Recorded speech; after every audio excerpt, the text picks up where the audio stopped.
नमस्कार, आपका स्वागत है इस वीडियो में जहां हम सीखेंगे कि MPCDSR सॉफ्टवेयर में स्टिल बर्थ रिकॉर्ड कैसे रिपोर्ट किया जाता है। स्टिल बर्थ रिपोर्ट करने के लिए हमें दिए गए यूजर नेम और पासवर्ड से लॉगिन करना होगा। ध्यान रहे, स्टिल बर्थ का यूजर नेम और पासवर्ड CDR और MDSR से अलग होता है।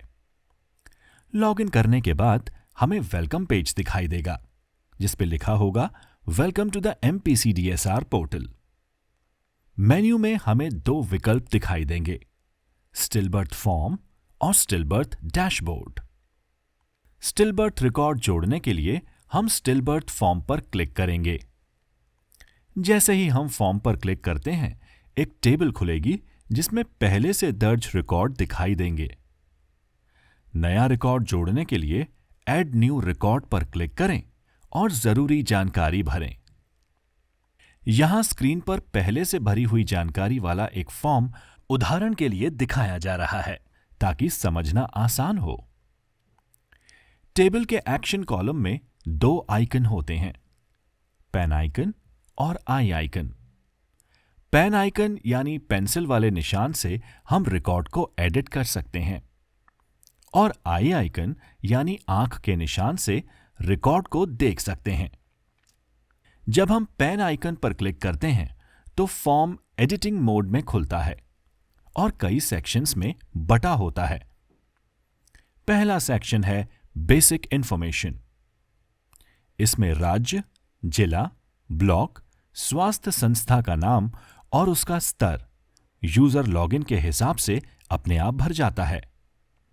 इसके अलावा हम मां का नाम, मोबाइल नंबर, RCH ID, आभा ID या पेशेंट ID भर सकते हैं। इस फॉर्म में कुछ डिपेंडेंट फील्ड्स होती हैं, जैसे यहां एक फील्ड है प्रेगनेंसी रजिस्ट्रेशन, यस या नो। अगर नो चुना गया तो आगे कोई प्रश्न नहीं पूछे जाएंगे। अगर यस चुना गया तो अगला प्रश्न आएगा, if pregnancy is registered, registration done at, यानी अगर प्रेगनेंसी रजिस्टर हुई है तो रजिस्ट्रेशन कहां हुआ है। इसके बाद हम डिलीवरी की तारीख और समय, मां की उम्र और क्या मां को रेफर किया गया था, यस या नो, ये जानकारी भरेंगे। अब दूसरे सेक्शन में प्रेगनेंसी केयर, ये 4 भागों में बटा होता है। ऑब्स्टेट्रिक हिस्ट्री यानी पूर्व गर्भावस्था का इतिहास, प्रेजेंट प्रेगनेंसी हिस्ट्री यानी वर्तमान गर्भावस्था का इतिहास, एंटीनेटल केयर डिटेल्स यानी गर्भकालीन देखभाल का विवरण, पास्ट हिस्ट्री यानी पिछला स्वास्थ्य इतिहास। सारी जरूरी जानकारी भरने के बाद नेक्स्ट स्टेप पर क्लिक करें। तीसरा सेक्शन है लेबर एंड बर्थ। ये 3 भागों में बटा होता है।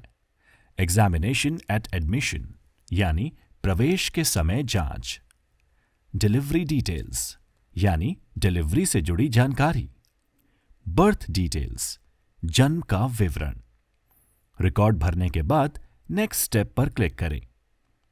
चौथा सेक्शन है टाइप ऑफ स्टिल बर्थ। इसमें हम स्टिल बर्थ का प्रकार चुनते हैं और फिर कॉज ऑफ डेथ चुनते हैं। प्रत्येक श्रेणी से केवल एक कारण चुनें, एक फीटल कंडीशन से और एक मैटरनल कंडीशन से। फिर नेक्स्ट स्टेप पर क्लिक करें। इसके बाद आता है critical delay and modifiable factors. Modifiable factors 3 प्रकार के होते हैं, फैमिली रिलेटेड यानी परिवार से जुड़े कारण, एडमिनिस्ट्रेशन रिलेटेड यानी प्रशासन से जुड़े कारण, प्रोवाइडर रिलेटेड यानी सेवा प्रदाता से जुड़े कारण। सारी जानकारी भरने के बाद नेक्स्ट स्टेप पर क्लिक करें। कभी कभी नेक्स्ट स्टेप पर क्लिक करने पर एक पॉपअप संदेश आता है, form is invalid, please fill the mandatory fields. ऐसा तब होता है जब लाल सितारे यानी कि रेड एस्ट्रिस्क वाले अनिवार्य फील्ड भरे नहीं गए हों। इन्हें भरने के बाद ही आप आगे बढ़ पाएंगे। अब आता है असाइनिंग ICD-PM कोड। ये सेक्शन संस्था यानी फैसिलिटी के प्रकार के अनुसार अपने आप दिखाता है। अगर संस्था FRU स्तर या उससे ऊपर की है तो यह सेक्शन खुलेगा, अन्यथा नहीं खुलेगा। यहां हम type of still birth, fetal death, main cause और मैटरनल कंडीशन चुनते हैं। फिर नेक्स्ट स्टेप पर क्लिक करते हैं। अंत में फॉर्म भरने वाले व्यक्ति का नाम, संपर्क, जानकारी, तारीख और पद नाम भरना होता है। जब हम सेव बटन पर क्लिक करते हैं तो ओके या सक्सेस का पॉपअप दिखाई देता है, जिसका मतलब है स्टिल बर्थ रिकॉर्ड सफलतापूर्वक सेव हो गया है। यही प्रक्रिया है जिससे हम स्टिल बर्थ का रिकॉर्ड जोड़ सकते हैं। रिपोर्ट देखने के लिए आई आइकन पर क्लिक करें। अगर इन विवरणों को एक्सेल में डाउनलोड करना हो तो एक्सपोर्ट टू एक्सेल बटन पर क्लिक करें। इस तरह स्टिल बर्थ मॉड्यूल में संस्था या नोडल यूजर के लॉगिन से डेटा भरा और देखा जा सकता है। आशा है ये वीडियो आपके लिए उपयोगी साबित होगा। इस वीडियो को देखने के लिए आपका धन्यवाद।